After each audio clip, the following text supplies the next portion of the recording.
Alléluia. Alléluia, peuple de Dieu. Que la grâce de notre Seigneur soit avec vous tous. Je suis très content d'être là. Alléluia. Pasteur, merci. Merci pour le privilège que tu me donnes d'apporter la parole dans la maison de Dieu. Alléluia. Vous pouvez vous asseoir, peuple de Dieu. Saint-Esprit, Esprit de Dieu, je me soumets à toi. Merci de prendre le contrôle. Merci de parler à ton peuple. Alléluia. Que je me soumets à ta volonté, Saint-Esprit. Corps, âme et esprit. Prends le contrôle. Parle à ton peuple, Père. Je ne sais pas comment prêcher, comment parler, mais je compte sur toi. Au nom de Jésus-Christ. Amen. Amen. Gloire à Dieu. Alléluia. Vous savez, c'est vraiment une grâce d'être là devant vous. Dieu merci, je ne compte que sur le Saint-Esprit. Alléluia. Parce que si je ne comptais sur moi, je ne serais pas ici. Alléluia. C'est vraiment l'Esprit de Dieu, c'est vraiment la grâce de Dieu qui fait que je suis là. Alléluia. Et je veux le reconnaître ce matin. Alléluia. C'est vraiment par sa grâce. Et je bénis le Seigneur. Parce qu'en servant le Seigneur, c'est comme ça que nous grandissons dans la connaissance de notre Seigneur Jésus-Christ. Alléluia. Le thème de ma prédication aujourd'hui, c'est l'exclusivité de la connaissance de Christ. Alléluia. Donc pour cela, nous allons prendre Philippiens chapitre 3, du verset 1 au verset 17. Si quelqu'un peut lire, s'il vous plaît.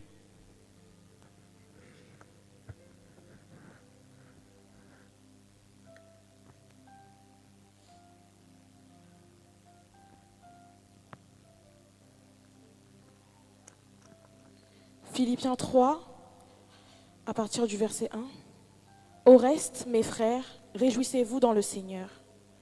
Je ne me lasse point de vous écrire les mêmes choses, et pour vous cela est salutaire. Prenez garde aux chiens, prenez garde aux mauvais ouvriers, prenez garde aux faux circoncis. Car les circoncis, c'est nous qui rendons à Dieu notre culte par l'Esprit de Dieu, qui nous glorifions en Jésus-Christ, et qui ne mettons point notre confiance en la chair. Moi aussi, cependant, j'aurais sujet de mettre ma confiance en la chair. Si quelque autre croit pouvoir se confier en la chair, je le puis bien davantage, moi, circoncis le 8e jour de la race d'Israël, de la tribu de Benjamin, hébreu né d'hébreu, quant à la loi, pharisien, quant aux zèles, persécuteur de l'Église, irréprochable à l'égard de la justice de la loi. Mais ces choses qui étaient pour moi des gains, je les ai regardées comme une perte à cause de Christ. Et même je regarde toutes choses comme une perte à cause de l'excellence de la connaissance de Jésus-Christ mon Seigneur, pour lequel j'ai renoncé à tout, et je les regarde comme de la boue, afin de gagner Christ, et d'être trouvé en lui, non avec ma justice, celle qui vient de la loi, mais avec celle qui s'obtient par la foi en Christ, la justice qui vient de Dieu par la foi, afin de connaître Christ et la puissance de sa résurrection, et la communion de ses souffrances, en devenant conforme à lui dans sa mort, pour parvenir, si je puis, à la résurrection d'entre les morts. Ce n'est pas que j'ai déjà remporté le prix ou que j'ai déjà atteint la perfection, mais je cours pour tâcher de le saisir, puisque moi aussi j'ai été saisi par Jésus-Christ.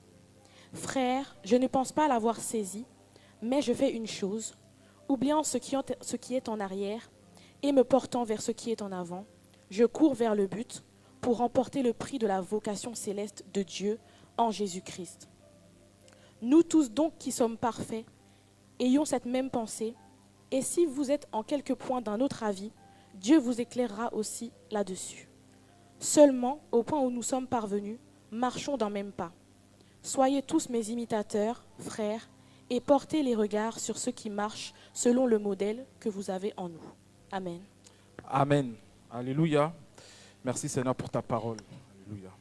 Alors ici, Paul, disciple de Jésus-Christ, apôtre de Jésus-Christ, met en garde l'Église.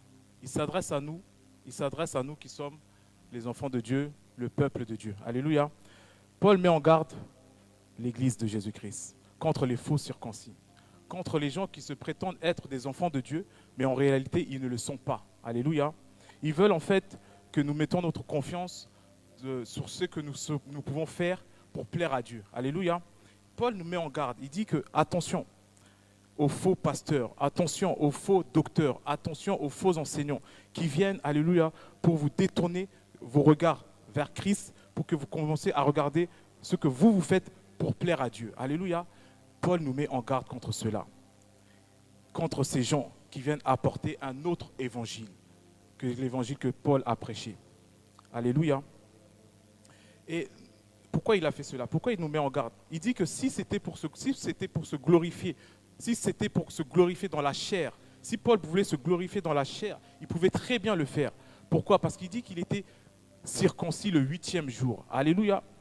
Paul était circoncis le 8e jour. En fait, la circoncision chez les Juifs, c'est une marque d'appartenance, en fait. C'est une loi chez eux. Quand un enfant mâle naît, il doit se faire circoncire le 8e jour. C'est une sorte de fierté pour lui. Et il continue, il dit, je suis hébreu, né hébreu. Alléluia. De père et de mère. Il était 100% hébreu. Alléluia. Et pour ce qui est de la connaissance de la loi, il dit qu'il était pharisien. Quand on dit pharisien, c'est quelqu'un qui maîtrise la loi de Moïse. C'est quelqu'un qui s'applique à ce que la loi de Moïse soit reconnue parmi tous. C'est des gens qui sont ennemis de Christ, ennemis du message de Christ. Alléluia. Ils veulent tout simplement que nous nous détournons de Christ, alléluia, que nous nous focalisons sur notre capacité à faire telle ou telle chose. Voilà ce qu'est un pharisien. Un pharisien, c'est un ennemi de Christ. Et Paul était pharisien. Et il dit que cela a produit le zèle pour persécuter l'Église, pour nous persécuter, Paul tuait les chrétiens. Alléluia. À cause de cela, il tuait les chrétiens. Nous pouvons lire Galates chapitre 1 au verset 6. Galates chapitre 1 au verset 6 jusqu'au verset 17, à partir du verset 6 à 17. Alléluia.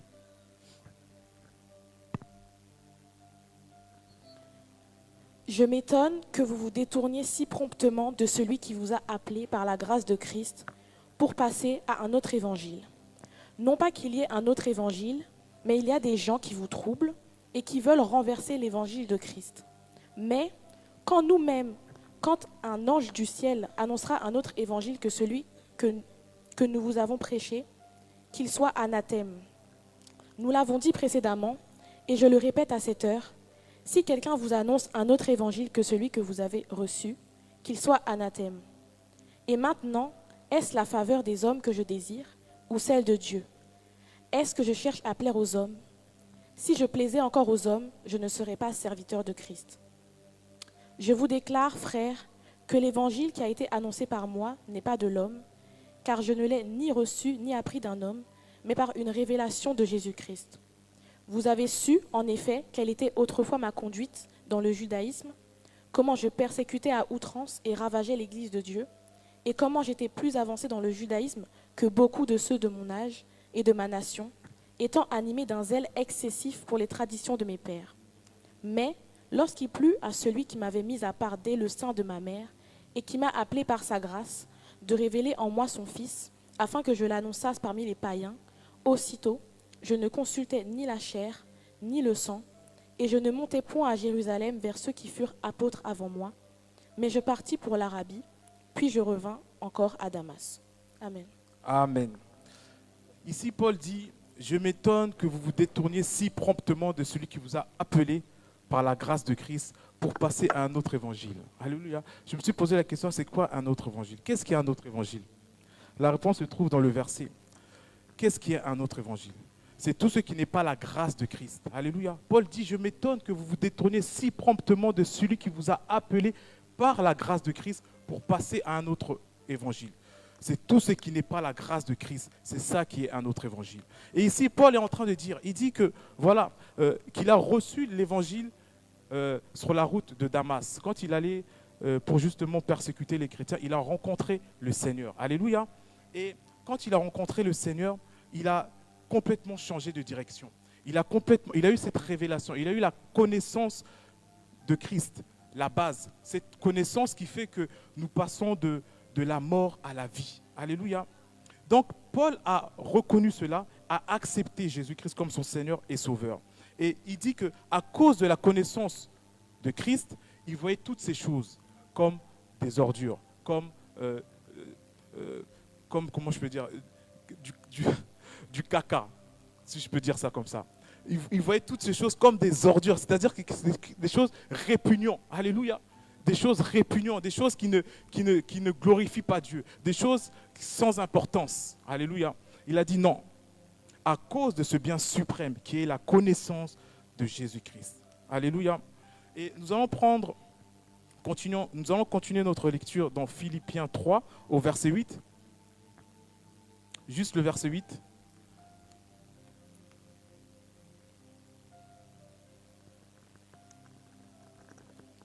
Et même, je regarde toute chose comme une perte à cause de l'excellence de la connaissance de Jésus-Christ, mon Seigneur, pour lequel j'ai renoncé à tout, et je les regarde comme de la boue afin de gagner Christ. Amen. Amen. Amen. Ici, ce qui a retenu mon attention, c'est que Paul dit à cause de ce bien suprême qui est la connaissance de Christ. La connaissance de Christ, c'est au singulier. Je me suis posé la question, je me suis dit, mais pourquoi la connaissance? Pourquoi pas les connaissances de Christ? Parce qu'il y a beaucoup de connaissances de Christ. Pourquoi il dit la connaissance et pas les connaissances de Christ? Effectivement, bien aimé, il y a connaissance et connaissance. Alléluia. Il y a connaissance et connaissance. Par exemple, tu peux lire la Bible. Alléluia. Tu peux lire la Bible tous les jours. Mais si tu n'as pas reçu la connaissance qui te fait passer de la mort à la vie, qui te fait passer des ténèbres à la lumière, si tu n'as pas cette connaissance, c'est en vain que tu fais cela. Vous savez, un jour, je regardais un débat religieux, un musulman contre un chrétien, et j'étais surpris de voir comment le musulman maîtrisait la Bible, comment le musulman récitait la Bible. Il avait des connaissances sur la Bible, sur Christ. Il pouvait donner un verset sans pour autant lire, il récitait carrément, il connaissait la Bible par cœur. Et c'était impressionnant de voir cela. Je dis, mais Seigneur, comment un tel homme peut avoir ces informations, peut avoir cette connaissance et ne pas te connaître? C'est quand même je n'ai pas compris. Je dis, Seigneur, qu'est-ce qui se passe? Et le Seigneur me dit, il y a connaissance et connaissance. Alléluia. Tu peux avoir des connaissances sur Christ, mais ne pas avoir la connaissance. La connaissance, c'est une connaissance qui te fait passer de la mort à la vie, qui te fait devenir païen à enfant de Dieu. Alléluia. Et cette connaissance, alléluia, on ne peut pas l'avoir si tu n'en as pas rencontré le Seigneur Jésus-Christ, comme Paul l'a fait. Alléluia. Vous savez, quand j'ai été en Afrique, dernièrement j'ai été en Afrique dans ma famille, et ils avaient des serviteurs, ils avaient des gens qui venaient servir dans la maison. Et ces gens-là peuvent rester là pendant 5 ans, 10 ans, 15 ans, 20 ans à nous servir. Ils ne seront jamais considérés comme des membres de la famille. Alléluia. Ils ne pourront pas hériter ce que les enfants héritent dans la famille. Pourquoi? Parce qu'ils ne sont pas des membres de la famille. Mais quand tu rencontres le Seigneur, le Seigneur fait en sorte, il te place dans sa famille. Tu deviens enfant de Dieu. Alléluia. C'est une grâce, bien-aimée.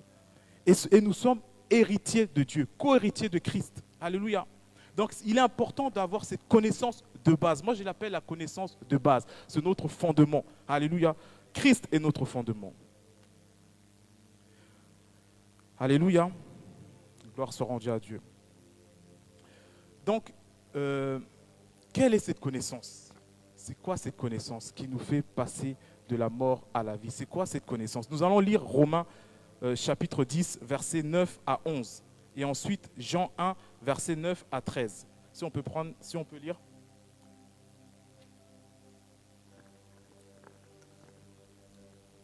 C'est quel verset, Romains 10? Romains 10, 9 à 11. Si tu confesses de ta bouche le Seigneur Jésus, et si tu crois dans ton cœur que Dieu l'a ressuscité des morts, tu seras sauvé. Car c'est en croyant du cœur qu'on parvient à la justice, Amen. et c'est en confessant de la bouche qu'on parvient au salut, selon ce que dit l'Écriture. Amen. Jean 1, 9 à 13.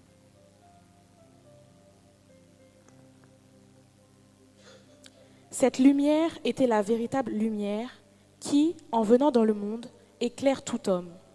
Elle était dans le monde, et le monde a été fait par elle, et le monde ne l'a point connue. Elle est venue chez les siens, et les siens ne l'ont point reçue.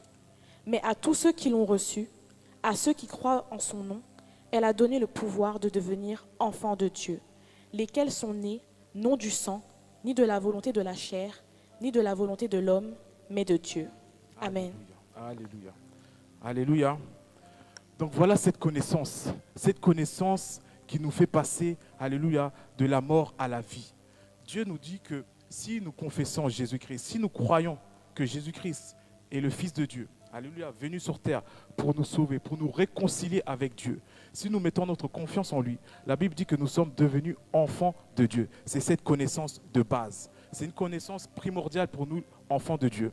Mais maintenant qu'on a cette connaissance, maintenant qu'on a acquis cette connaissance, comment faire? Qu'est-ce qu'on peut en faire? Alléluia. Nous devons grandir dans cette connaissance. Alléluia. La Bible nous demande de croître dans la connaissance de Christ. Alléluia. Et pour cela, nous allons prendre la Bible. Nous allons lire 2 Pierre, chapitre 3, au verset 18.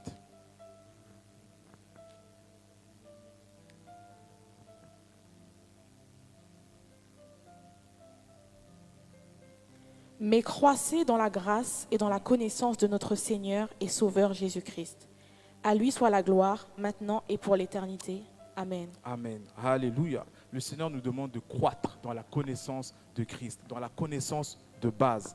Alléluia. Le Seigneur nous demande de grandir dans cette connaissance.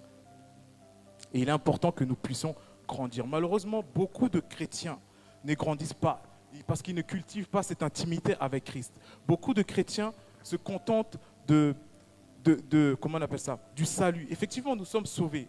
Quand nous acceptons Jésus-Christ comme notre Seigneur et Sauveur, nous sommes sauvés. Alléluia. Mais il y a bien plus que ça. Il y a bien plus que le salut n'est pas une finalité. Le salut est justement le commencement de la vie chrétienne. Nous devons, après avoir reçu le Seigneur, grandir dans cette connaissance. Il est primordial, il est important que nous puissions croître dans la connaissance de notre Seigneur Jésus-Christ. Alléluia. Tu ne peux pas croître si tu n'as pas cette connaissance de base. Mais malheureusement, beaucoup de chrétiens vivent dans la défaite, vivent dans la maladie, vivent dans la pauvreté.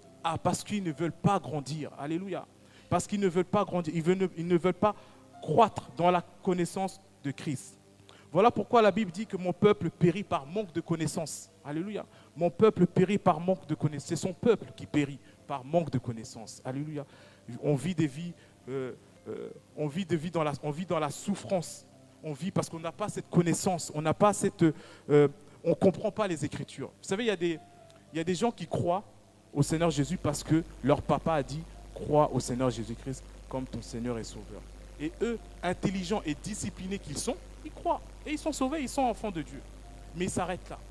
Et après, ils s'étonnent qu'ils vivent des difficultés, qu'ils vivent dans la maladie, qu'ils vivent dans des choses qui ne glorifient pas Dieu. Ils sont étonnés parce qu'ils n'arrivent pas à se sortir de là, parce qu'ils n'ont pas cette connaissance, ils n'ont pas voulu grandir dans la connaissance de Christ. Alléluia. Donc, pourquoi doit-on grandir dans la connaissance de Dieu? Malheureusement, il y a des gens qui... on ne grandit pas dans la connaissance de Dieu pour plaire à Dieu. Alléluia. On ne grandit pas dans la connaissance de Christ pour plaire à Dieu. Parce que Dieu se plaît quand il voit Christ en nous. Alléluia. Quand Dieu voit Christ en nous, il est satisfait, il est content. Alléluia. Dieu ne se plaît pas par rapport à ce que vous faites. Dieu se plaît par rapport à ce que Christ fait à travers vous. Alléluia. On ne grandit pas dans la connaissance de Christ pour devenir enfant de Dieu. Non, nous sommes déjà des enfants de Dieu. Parce que nous avons reçu cette connaissance de base, alléluia, qui fait que nous sommes enfants de Dieu. Donc, on ne grandit pas pour devenir enfant de Dieu. On grandit, alléluia, justement pour expérimenter la puissance de Dieu dans nos vies. Voilà pourquoi nous devons grandir.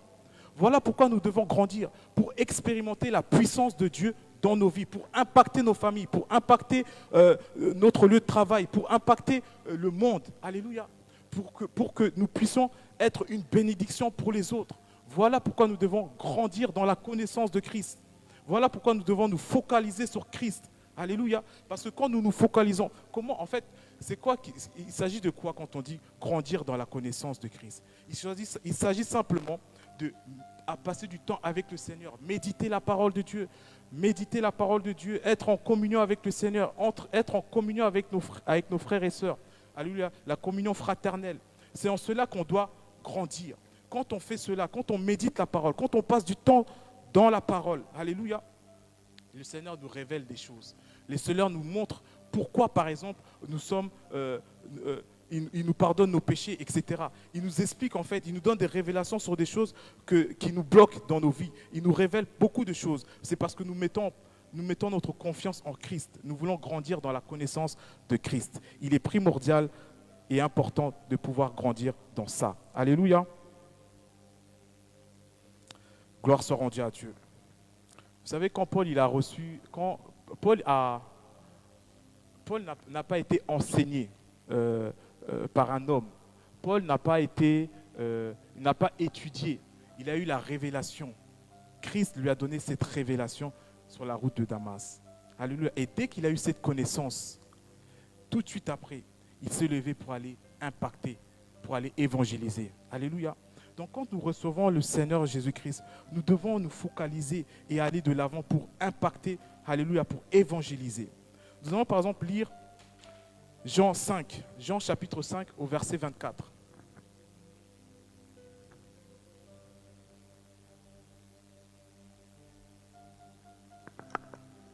En vérité, je vous le dis, celui qui écoute ma parole et qui croit à celui qui m'a envoyé, a la vie éternelle et ne vient point en jugement, mais il est passé de la mort à la vie. Amen. Jean 17, verset 3. Or, la vie éternelle, c'est qu'ils te connaissent, toi, le seul vrai Dieu, et celui que tu as envoyé, Jésus-Christ. Alléluia. Dans Jean Amen. 5, la Bible nous dit que celui qui écoute ma parole et qui croit à celui qui m'a envoyé a la vie éternelle. Et Jean 17, 3 nous dit que la vie éternelle consiste à te connaître, toi, le seul vrai Dieu, et celui que tu as envoyé, Jésus-Christ. Alléluia. C'est ça la vie éternelle. La vie éternelle est de connaître le Seigneur Jésus-Christ. Alléluia. La vie éternelle, c'est d'expérimenter la puissance de Dieu ici sur terre. Alléluia. Gloire soit rendue à Dieu. Vous savez, comment on appelle ça? Vous savez, la connaissance de Christ, connaître Christ, alléluia, c'est quelque chose de, comment je peux dire, c'est quelque chose de merveilleux. Vous savez, on a des connaissances, enfin, on lit la Bible, on nous dit des choses, mais on ne pose pas des vraies questions. À savoir, par exemple, quand on dit qu'un enfant de Dieu ne peut pas perdre son salut, quand on dit, par exemple, que Dieu a pardonné tous nos péchés, passés, présents et futurs, il y a une connaissance en cela. Ce n'est pas la magie, ce n'est pas quelque chose qu'on dit juste pour que ça fasse joli. Non, il y a quelque chose derrière. Il y a une explication à cela. Et il est important que nous, chrétiens, enfants de Dieu, nous devons chercher, nous devons croître dans cela pour essayer de comprendre. Parce que beaucoup de gens n'ont pas compris. Quand Paul prêchait l'évangile de la grâce, les gens disaient quoi? On peut donc pécher puisque nous sommes pardonnés. On peut donc faire cela. Ils n'ont pas cette connaissance. Alléluia. Et j'aimerais prendre un peu de temps juste pour vous expliquer, alléluia, ce qui se passe en réalité. Nous allons prendre 2 Corinthiens, chapitre 5, au verset 17.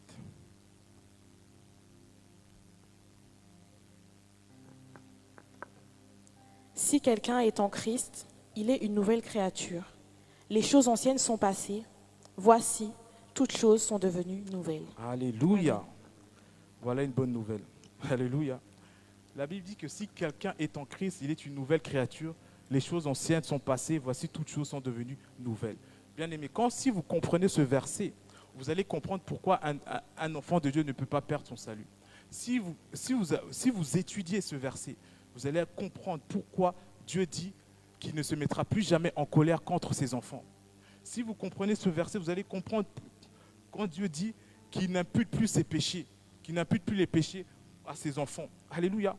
Et permettez-moi de développer pour qu'on essaye de comprendre ensemble ce verset. Alléluia. La Bible dit que si quelqu'un est en Christ, donc si quelqu'un accepte Christ, si quelqu'un a la révélation, a la connaissance de Christ, la connaissance de base que je vous ai expliqué tout à l'heure, si quelqu'un est en Christ, il est une nouvelle créature. Donc, il devient une nouvelle personne, une nouvelle créature.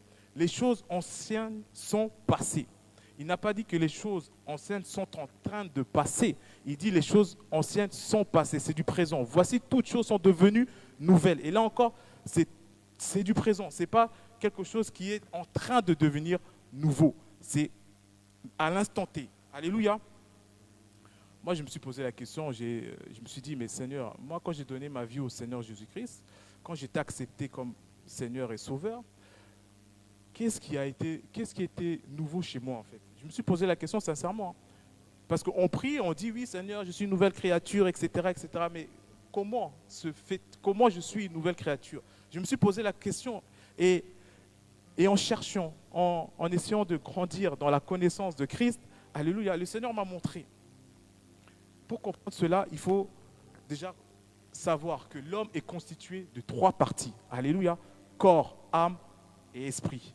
Ça, c'est l'homme. On peut le lire dans 1 Thessaloniciens 5, 23, que je vais lire. 1 Thessaloniciens 5, 23. Il dit, « Or, le Dieu de paix lui-même vous sanctifie entièrement et que votre esprit et votre âme et votre corps tout entier soient conservés sans reproche en la venue de notre Seigneur Jésus-Christ. » Donc là, vous voyez que l'homme est constitué de corps, âme et esprit. Donc pour comprendre comment, alléluia, ma nouvelle naissance, qu'est-ce qui est devenu nouveau, on va essayer de faire ça par déduction. Alléluia, parce que certainement c'est dans les 3 parties qu'il y a quelque chose qui s'est passé. Il y a quelque chose qui est nouveau. Alléluia. Donc nous allons essayer de comprendre, nous allons essayer de, par déduction, voir qu'est-ce qui a été nouveau en fait. Donc déjà, on sait que nous avons tous un corps physique. Alléluia. Nous avons tous un corps physique. Je peux le voir devant un miroir. Alléluia, je peux le sentir. Mon corps, je sais que si on me demande comment est mon corps, je peux le dire. Alléluia, je peux vous dire si j'ai chaud, si j'ai mal quelque part, etc. Je suis en contact avec mon corps. Alléluia. Voilà. Et donc, parmi ces 3 parties, j'ai oublié de vous dire un truc, parmi ces 3 parties, notre véritable identité, c'est l'esprit. Alléluia. Nous sommes esprit. Nous avons un corps, nous avons un âme, mais notre vraie personnalité, c'est l'esprit. Alléluia. Il est important de le savoir. Et donc, du coup, notre corps, alléluia, qui est physique, que je peux voir, que je peux ressentir, alléluia, que je peux savoir si j'ai chaud, si j'ai froid, mais il y a une autre partie de nous qu'on ne voit pas, alléluia, qu'on ne ressent pas physiquement, mais elle est là, c'est l'âme, alléluia, c'est notre âme, c'est notre être intérieur, c'est là où se trouve l'émotion, c'est là où se trouve notre intelligence, alléluia. Et là aussi, si on me pose la question, comment se sent ton âme, comment est ton âme, je n'ai pas besoin d'aller jeûner 3 jours ou passer du temps dans la prière pour vous dire comment se trouve mon âme. Non, j'ai juste à consulter, je sais si je suis dépressif, si je suis triste, si je suis malheureux, etc. Je peux le savoir. Alléluia. Mais il y a une 3e partie où on ne peut pas le voir physiquement, on ne peut pas le toucher, on ne peut pas le ressentir, c'est l'esprit. Alléluia. On ne peut pas ressentir l'esprit. La Bible dit que ce qui est esprit, ce qui est chair est chair. Alléluia. Donc l'esprit, on ne peut pas le ressentir. On peut ressentir l'onction. L'onction peut être transmise, mais on ne peut pas ressentir l'esprit. Parce que ce qui est esprit. Alléluia. Et donc, par déduction, j'ai donné ma vie au Seigneur Jésus-Christ. À l'instant T, j'ai changé. Je regarde mon corps, je me pose la question, mon corps a-t-il changé? Je me regarde devant le miroir, mon corps n'a pas changé. J'ai toujours la même tête, je suis toujours aussi grand, etc., etc. Alléluia. Mon corps n'a pas changé. Mon âme aussi n'a pas changé non plus. Parce que ce que j'ai acquis par mes études, par mes parents, alléluia, j'ai toujours ces acquis-là. Alléluia. J'ai pas, par exemple, moi, j'ai jamais fait de la médecine, mais c'est pas quand j'ai donné ma vie au Seigneur Jésus-Christ, j'ai pas tout d'un coup eu connaissance de la médecine. Tout ce que j'ai appris, je l'ai toujours après ma nouvelle naissance. Alléluia. Donc, par déduction, il reste que l'esprit. C'est l'esprit, bien-aimé, effectivement. C'est l'esprit qui a été renouvelé. Notre esprit a été changé. Nous avons reçu un nouveau esprit. Alléluia. C'est ça qui est devenu nouveau. C'est ça qui a été sauvé. Alléluia. C'est ça qui a été sauvé. Ce n'est pas notre corps, ce n'est pas notre âme. Mais pourtant, la Bible a promis que nous aurons un nouveau corps. Notre corps a été racheté. Le Seigneur a promis que quand il reviendra, alléluia, il nous donnera un nouveau corps. Alléluia, il nous donnera un nouveau corps. Et notre âme aussi. La Bible dit que on connaîtra toutes choses comme lui, il connaît toutes choses. Ça aussi, c'est une promesse que le Seigneur nous a donnée. Alléluia. Donc, c'est notre esprit qui est né de nouveau. Est-ce que vous me suivez? Mais maintenant, pour comprendre, pourquoi il a fallu que notre esprit soit renouvelé, que nous ayons un nouveau esprit? Pourquoi il a fallu cela? Et pour cela, il faut revenir à Adam et Ève. Alléluia. Adam et Ève. Vous savez tous que la Bible dit que vous mangerez les fruits de tous les arbres, sauf les fruits de l'arbre de la connaissance du bien et du mal. Le jour que vous allez en manger, vous allez mourir. Alléluia. Gloire à Dieu. Adam et Ève ont mangé le fruit et ils sont morts. La mort ici, c'est simplement une séparation de Dieu. En fait, la mort, c'est quand tu te sépares de Dieu. Tous ceux qui sont séparés de Dieu, ils sont morts spirituellement. Alléluia. Et cela s'est manifesté des années après physiquement. Mais d'abord, ils sont morts spirituellement. Alléluia. Adam et Ève ont commis cette erreur et toute l'humanité. La Bible dit que tous ceux qui sont nés de Adam et Ève ont hérité de cette vieille nature. Alléluia. De cette vieille nature. On peut le lire dans Éphésiens 2. Éphésiens 2. Émilie, si tu peux lire. Éphésiens chapitre 2, versets 2 à 3.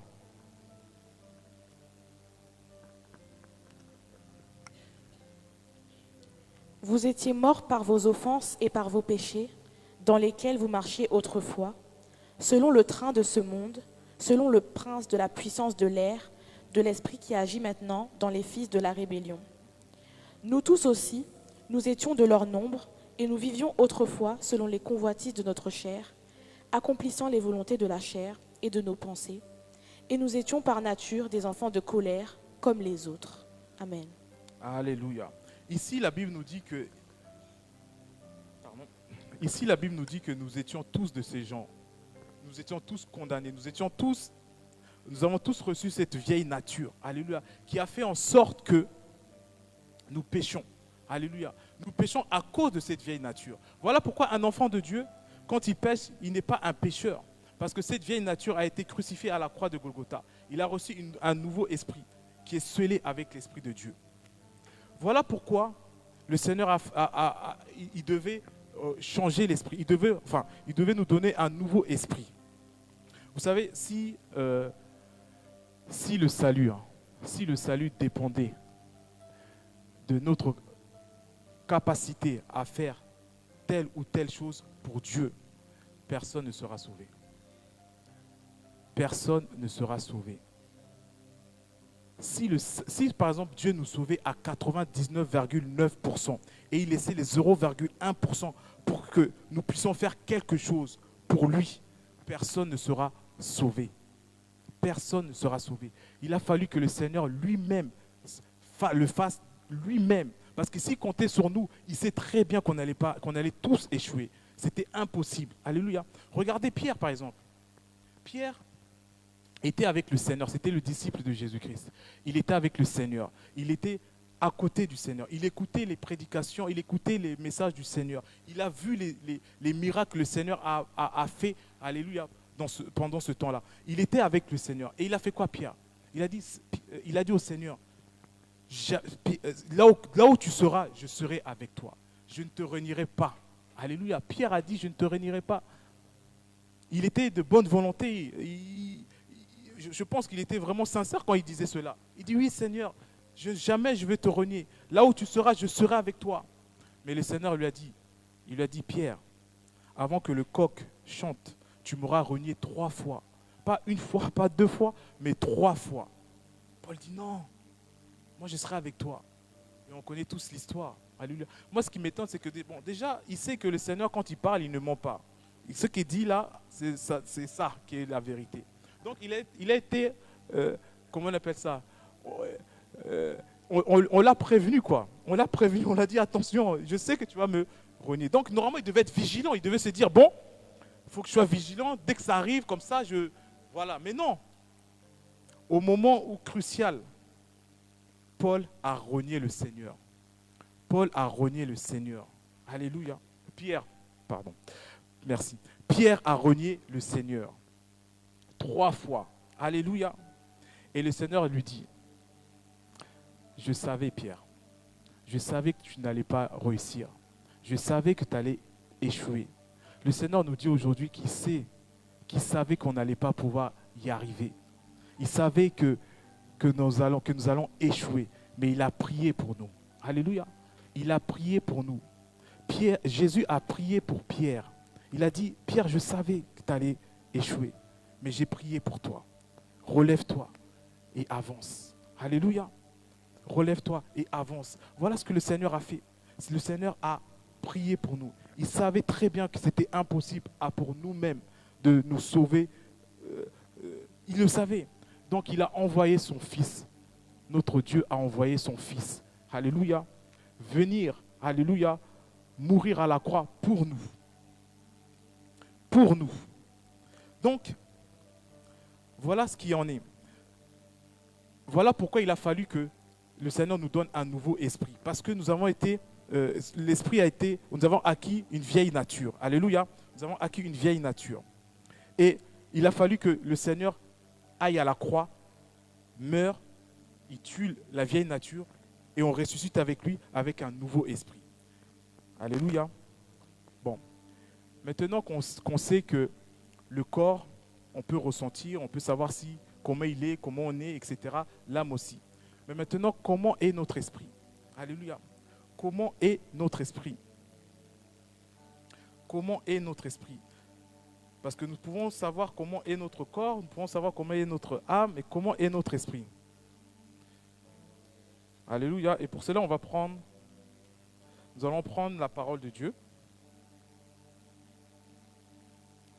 dans Éphésiens 1, versets 13 à 14. Je vais lire la parole de Dieu. La parole de Dieu dit,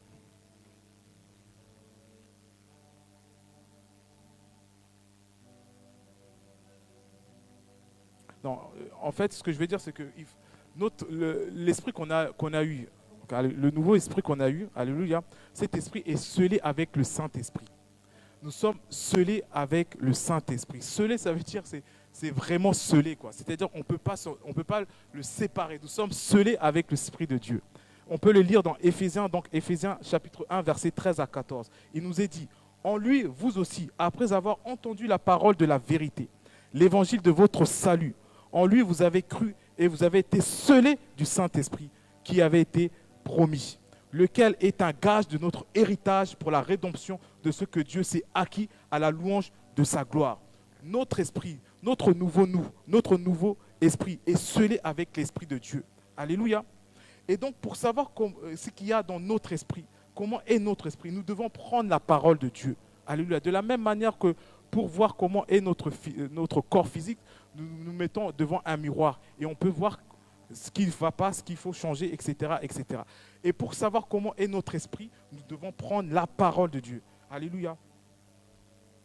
Voilà pourquoi Dieu dit que Dieu est esprit et ceux qui veulent l'adorer doivent l'adorer en esprit, en vérité. Notre relation avec Dieu doit se faire en esprit, en esprit. Alléluia. Donc, prenons Éphésiens 1:3. Si vous voulez savoir comment est notre esprit, prenons Éphésiens chapitre 1 au verset 3. La Bible déclare, « Béni soit Dieu, le Père de notre Seigneur Jésus-Christ, qui nous a bénis de toutes les bénédictions spirituelles dans le lieu céleste en Christ. » Voilà ce qu'il y a dans notre esprit. Voilà comment est notre esprit. Notre esprit est béni de toutes les bénédictions spirituelles. Continuons encore dans Galates chapitre 5 au verset 22. Galates chapitre 5 au verset 22. La parole de Dieu déclare, « Mais le fruit de l'esprit, c'est l'amour, la joie, la paix, la patience, la bonté, la bénignité, la fidélité, la douceur, la tempérance. La loi n'est pas contre ces choses. » Alléluia. Voilà ce qui se trouve dans notre esprit. Voilà ce qui se trouve dans notre esprit. Nous ne sommes pas colériques. Nous ne sommes pas dépressifs. Alléluia. Non.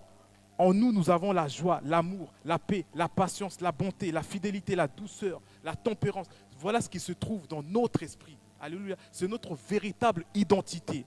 C'est ce que nous sommes en vérité. Alléluia. Parce que, vous savez, le diable veut nous définir par rapport à ce que nous sommes.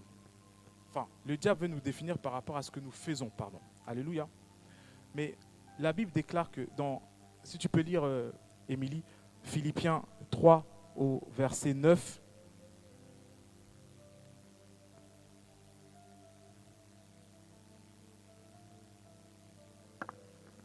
Et d'être trouvé en lui, non avec ma justice, celle qui vient de la loi, mais avec celle qui s'obtient par la foi en Christ, la justice qui vient de Dieu par la foi. La justice qui vient de Dieu par la foi. Alléluia.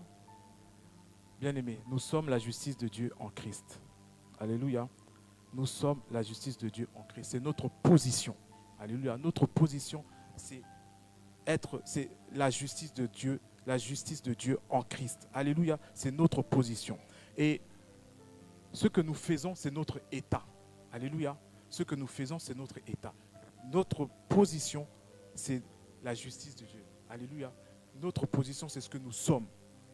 Et donc, ne permettez pas au diable de vous qualifier, de vous définir par rapport à votre état, à ce que vous faites. Parce que votre état change, votre état varie. Vous pouvez être bien, vous pouvez être dépressif, vous pouvez être malheureux, vous pouvez être très bien à un moment et tout. Ça varie. Mais votre position ne varie pas. Votre position est éternelle. Et vous êtes en Christ. Alléluia. C'est pour ça que le Seigneur dit tel qu'il est, tel que nous sommes. Nous sommes un avec Christ. Nous sommes la justice de Dieu. C'est notre position en Christ. Alléluia. Donc, n'ayez pas honte de votre péché. Regardez-le droit dans les yeux et dites, je ne suis pas colérique, je ne suis pas timide, mais je suis ce que la Bible dit que je suis. Alléluia. Voilà pourquoi il est impossible à l'homme, à l'enfant de Dieu, de perdre son salut, parce qu'il est scellé avec l'Esprit de Dieu. Alléluia. Le péché peut affecter notre corps, le péché peut affecter notre âme, mais le péché ne peut pas affecter notre esprit. Alléluia. Parce que notre esprit est scellé avec l'Esprit de Dieu. Là où il y a l'Esprit de Dieu, le péché ne peut pas être là. Là où l'Esprit de Dieu, la mort ne peut pas être là. Alléluia. Donc voilà pourquoi Dieu dit, voilà pourquoi nous pouvons nous approcher avec assurance du trône de Dieu. Parce que quand Dieu nous voit, il ne voit pas mon corps ou mon âme, il voit Christ, il voit mon esprit. Et il veut que nous communions avec lui en esprit, pas en esprit, en la chair. Ça ne marche pas. Alléluia. Voilà pourquoi Dieu dit que nos péchés sont pardonnés. Voilà pourquoi Dieu dit qu'il n'imputera plus jamais nos péchés. Parce que quand il voit Christ. Alléluia. C'est une bonne nouvelle, bien-aimés. C'est une bonne nouvelle qui doit nous emmener à grandir plus dans la connaissance de Christ. Cette connaissance-là, tu l'as que quand tu te focalises sur Christ, quand tu regardes qu'à Christ, quand tu médites la parole de Dieu. Alléluia. Il y a des révélations qui se transmettent. Et tu comprends mieux pourquoi aujourd'hui, alléluia, le Seigneur ne se mettra plus jamais en colère contre moi. Et cette nouvelle nous conduit, alléluia, à marcher dans l'esprit. Voilà pourquoi on dit que marcher dans l'esprit et non dans la chair. Alléluia. Nous devons marcher dans l'esprit. Mais comment faire maintenant en sorte que ce que nous avons reçu, ce que nous avons en esprit, dans Galates 5, 22, ce que nous avons en esprit, comment faire en sorte pour qu'il puisse se manifester, non seulement dans notre corps, mais dans notre âme. Comment faire? Tout simplement en méditant, en proclamant la parole de Dieu. Il faut proclamer, il faut y croire et proclamer la parole de Dieu.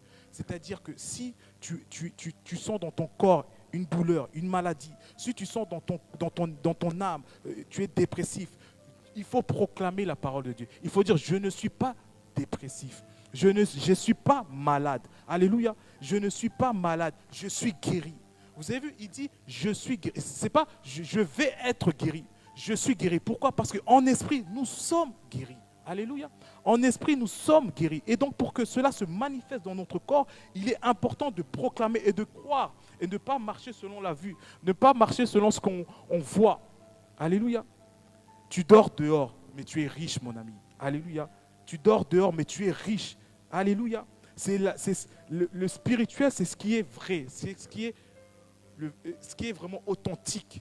Alléluia. Ce n'est pas ce que nous voyons qui fait de nous ce que nous sommes ou ce que nous... Non, c'est ce que l'Esprit de Dieu dit. Alléluia. Vous savez, par exemple, à 3 mètres de moi se trouve ma guérison. Alléluia. À 3 mètres de moi se trouve ma guérison que je dois proclamer. Je dois proclamer, à 3 mètres de moi se trouve la guérison et que je proclame, je vais être guéri. Eh bien, il y a une part de doute. Il y a une part de doute qui s'installe parce que ma guérison est à 3 mètres. Je dois aller prendre ma guérison. Alléluia. Et là, il y a une part de doute parce que l'ennemi peut venir, il peut m'empêcher d'aller vers ma guérison. Alléluia. Ça va être difficile. Je peux douter. Est-ce que je vais y arriver? Mais c'est plus facile quand tu sais que tu es guéri, quand la guérison est en toi, quand tu es conscient que tu as ça en toi. C'est plus facile pour toi de l'exprimer, de proclamer, parce que tu sais qu'il est en toi. Et c'est plus facile pour toi de le voir se réaliser. Alléluia. Donc il est important de connaître toutes ces choses. Et cela ne peut être connu que si on choisit de grandir dans la connaissance de Christ. Alléluia. Il est primordial que nous grandissons dans cette connaissance. Nous ne devons pas simplement stagner parce que nous avons acquis le salut. Le salut n'est pas une finalité. Enfin, le salut, c'est bien. Le Seigneur est venu pour ça. Mais il nous appelle à bien plus choses, à des choses encore meilleures que ça. Nous devons expérimenter la puissance de Dieu ici. Alléluia. C'est ici que nous devons marcher avec assurance. Que nous devons marcher, que Christ est avec nous. Personne ne peut être contre nous. Alléluia. C'est ici que nous devons expérimenter que nous devons être une bénédiction pour les autres. Alléluia. Que les gens viennent et ils sont bénis à travers nous. Parce que nous avons la présence de Dieu. Parce que nous avons l'Esprit de Dieu. Il est important, bien-aimés, que nous puissions grandir dans la connaissance de Christ. Alléluia. Jean 6, verset 63 dit, c'est l'esprit qui vivifie la chair. C'est l'esprit qui vivifie, la chair ne profite de rien. Les paroles que moi je vous ai dites sont esprit et sont vie. Adam a reçu la vie quand Dieu a soufflé sur lui. Nous avons reçu la vie quand Christ a été ressuscité à la croix de Golgotha. Nous avons reçu cette vie. Alléluia. Gloire soit rendue à Dieu. Gloire soit rendue à Dieu.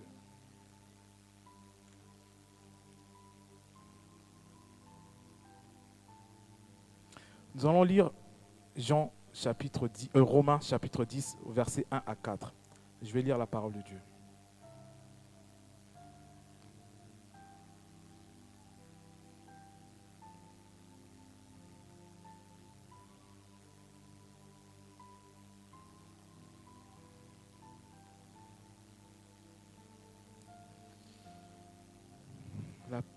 Romains 10, versets 1 à 4 nous dit, « Frères, le vœu de mon cœur et ma prière à Dieu pour eux, c'est qu'ils soient sauvés.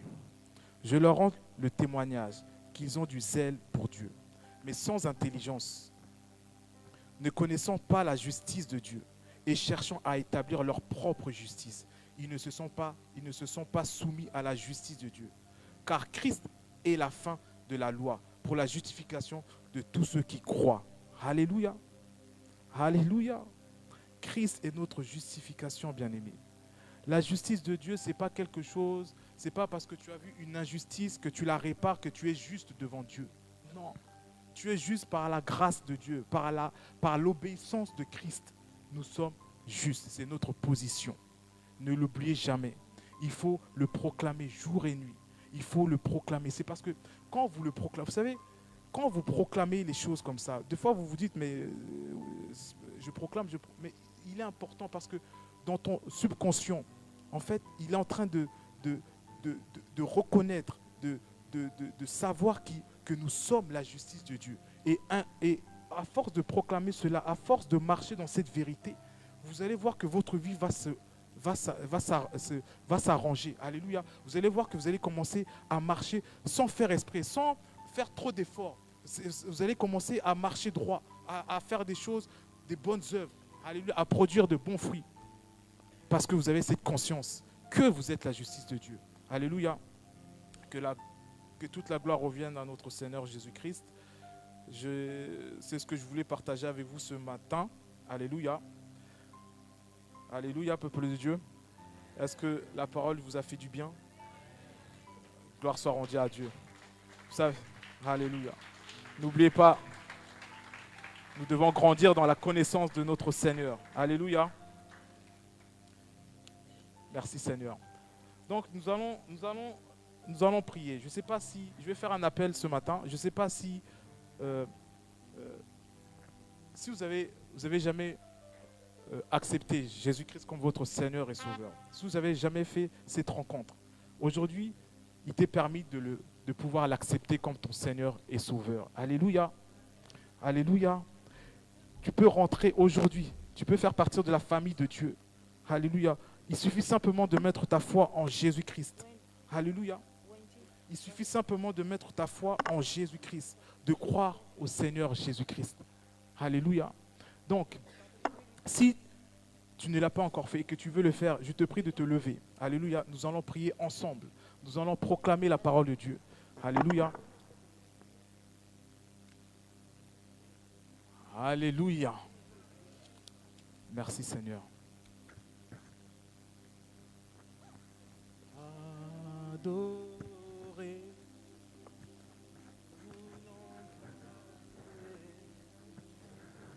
T'adorer, nous voulons t'adorer. Le privilège que tu nous donnes, c'est de t'adorer. Le privilège que tu nous donnes, c'est de t'adorer. T'adorer, t'adorer. Nous venons t'adorer. T'adorer.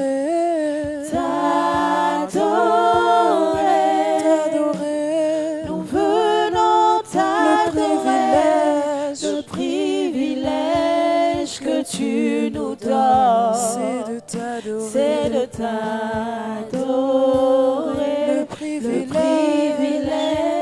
que tu nous donnes, c'est de t'adorer.